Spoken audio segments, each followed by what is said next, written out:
Bonjour amis, on se retrouve pour faire une petite vidéo, un petit travail ensemble. On va faire cette fois-ci un peu de yoga ensemble. On va faire un vinyasa. Vinyasa, c'est un mot qui désigne des mouvements, des asanas synchronisés avec une respiration, avec surtout notre expiration. Chose qu'on va faire plutôt aujourd'hui. On va travailler principalement, on va faire un renforcement musculaire.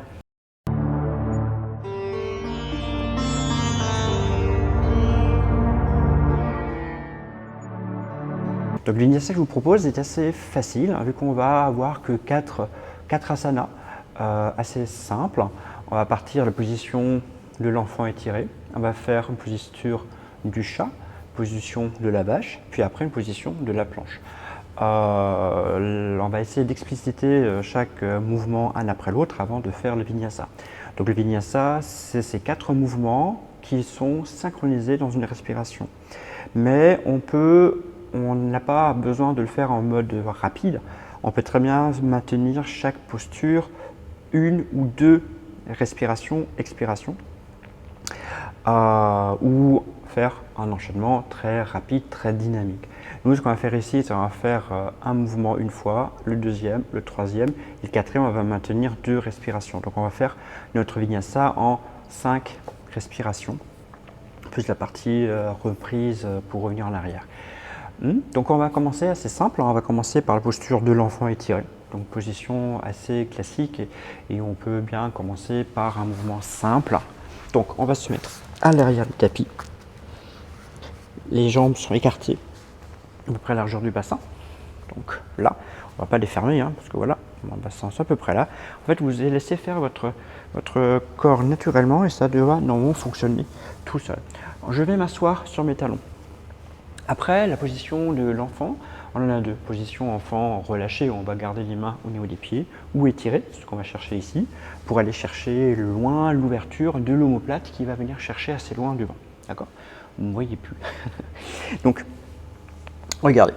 Donc, je suis assis. Le principe de l'enfant est de venir principalement faire dans la détente respiratoire, plutôt dans la détente expiratoire, le relâchement de vos lombaires. Donc vraiment créer cette ouverture, ce relâchement au niveau du dos, qu'on peut faire déjà là, rien qu'en ne faisant rien. Donc on va venir le faire. On va venir pour l'enfant étiré. C'est ici. Si jamais la position vous est inconfortable, vous pouvez très bien mettre un petit coussin, une petite brique pour mettre la tête dessus. C'est fonction de vous. Vous n'hésitez, pensez surtout au yoga comme étant quelque chose de confortable. Vous devez être confortable. Donc moi je vais venir me poser tout simplement ici. Donc venir étirer, pour enfant étiré. Donc mes jambes sont bien repliées, mes fesses touchent presque là derrière. On va venir tirer. Oui, mes omoplates viennent s'ouvrir vers le haut. Et je viens position de l'enfant. L'enfant est relâché. C'est ça. Donc là on est vraiment en mode. Vous voyez, complètement posé. Enfant étiré. Soit j'ai les coudes, les avant-bras posés au sol, mais là je veux pas. Je vais vraiment essayer d'aller loin derrière, devant. Ça c'est la première position. Ensuite position du chat, qui fait le dos rond. Mes doigts sont loin devant et presque mes talons de main sont déjà presque décollés. Dans un mouvement d'expiration, je vais venir me redresser, appuyer avec mes doigts, arrondir l'eau du dos. D'accord ? Je recommence. On va venir chercher loin et mes doigts vont venir s'agripper et tirer pour que l'eau du dos et les omoplates restent engagées, restent ouvertes, dégagées. Et j'ai expiré. Ensuite, je vais venir poser mes talons de main pour venir relâcher mon dos, relâcher mon ventre pour venir inspirer.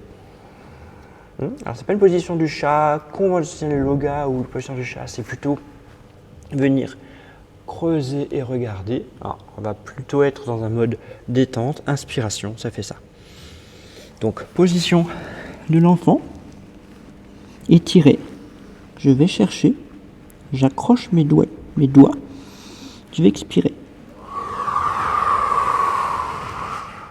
Je pose et j'inspire. Et mes bras, vous voyez, ils sont pas forcément à l'aplomb des poignets. D'accord? Ok, ça c'est assez facile. Maintenant, on va venir travailler un tout petit peu les planches. Comme ça, vous voyez un peu ce que je veux, ce que j'aimerais. En fait, une planche, souvent, dans un cadre plutôt gymnique, on va plutôt partir sur un certain temps. Vous allez venir, l'enseignant va vous dire que vous allez tenir votre planche pendant un certain nombre de secondes, voire de minutes. J'ai entendu il n'y a pas longtemps quelqu'un qui voulait tenir 5 minutes la planche. En fait, pour moi, c'est un peu aberrant parce qu'on va venir, à un moment donné, ne plus respirer. On va venir bloquer sa respiration. On va être complètement focalisé sur le maintien du corps et on va arrêter de respirer. Et en fait, on n'est plus dans un mode d'engagement correct. Parce que la planche, pour moi, le plus simple, et pas que pour moi d'ailleurs, c'est de venir tenir un certain nombre d'expirations. Parce qu'à chaque fois que vous allez expirer, vous allez venir faire un étirement, un allongement de votre colonne vertébrale, à partir des talons jusque la tête. Donc là, dans l'expiration, on va venir fermer le plancher pelvien. Je vous l'explique tout de suite et après on le fera. On va fermer le plancher pelvien, donc ce que j'appelle pipi stop. Vous fermez le plancher pelvien. Vous venez souffler, la bouche un peu entrouverte. Vous venez souffler pour venir fermer votre transverse, donc toute cette zone-là. Vous allez la fermer de bas vers le haut, comme si vous vouliez faire remonter votre nombril vers le haut. Et ça, en fait, lors d'une expiration. Ce qui est après important, c'est l'inspiration. Vous devez lâcher, puis nouveau expirer pour remonter. On y va? Donc c'est assez simple. Donc on va venir se mettre en position. On a plusieurs positions pour la planche. La position la plus classique, d'être sur les bras tendus, sur les orteils, mais on peut aussi très bien être sur les genoux ou sur l'avant-bras. Donc là, ça dépend vraiment de vous. Donc je vous montre d'abord les postures. Après, on va travailler. Position vraiment qu'on veut travailler là maintenant, c'est quand je suis sur les orteils. Mes bras sont allongés. On est parti sur la position de la bâche. Je vais venir pousser en avant et redresser.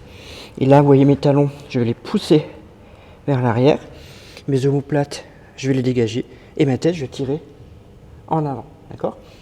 Donc, on a une position de planche. Mes doigts ne peuvent pas se soulever. Normalement, ils doivent bien être enracinés.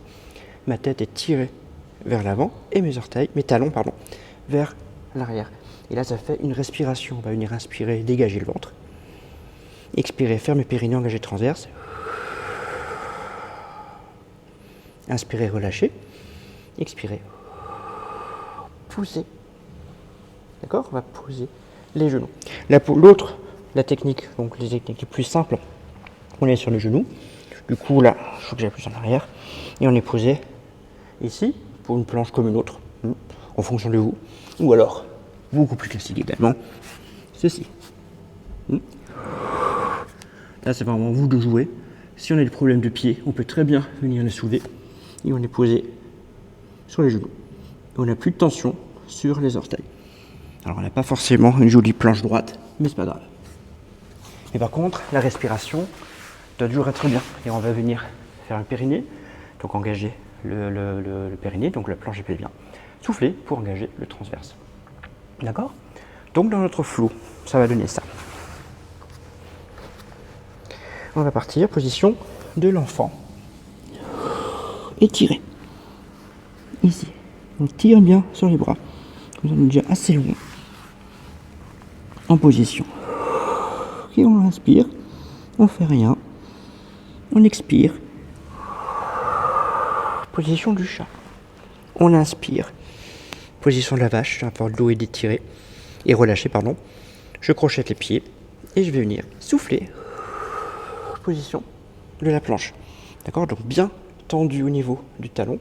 Bien tendu au niveau de la tête. J'inspire. J'expire une deuxième fois. Périnée transverse. J'inspire. Je pose les genoux. J'expire. Je retourne position de l'enfant. On peut à chaque fois se réajuster. D'accord?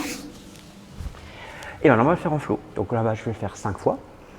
Et bien après, vous pouvez le faire autant de fois que vous voulez. On en rediscute après. On essaye? C'est parti.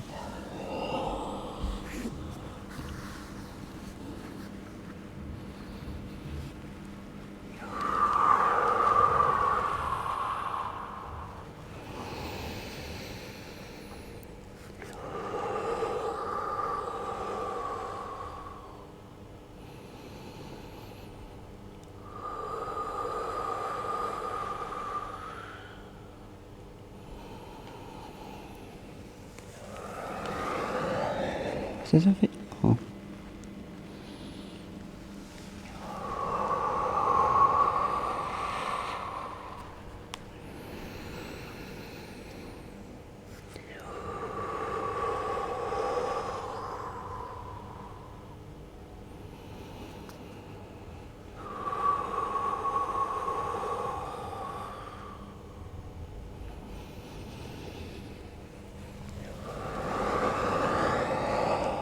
Ça fait 2.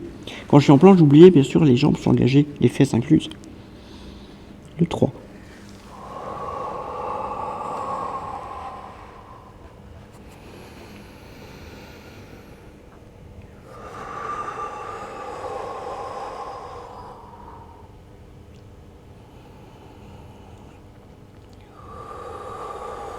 Deuxième expiration.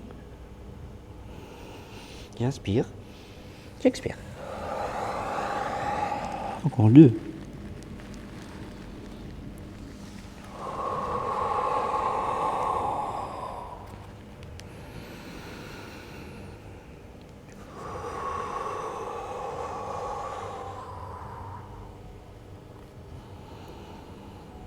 Expire. Périnée transverse, les fesses sont engagées aussi un peu. J'inspire. J'expire. Encore une fois. Expire. Inspire. Expire.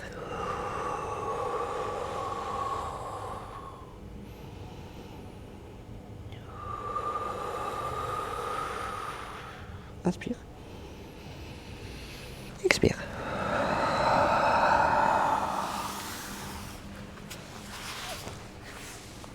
Voilà, là on a fait 5 fois.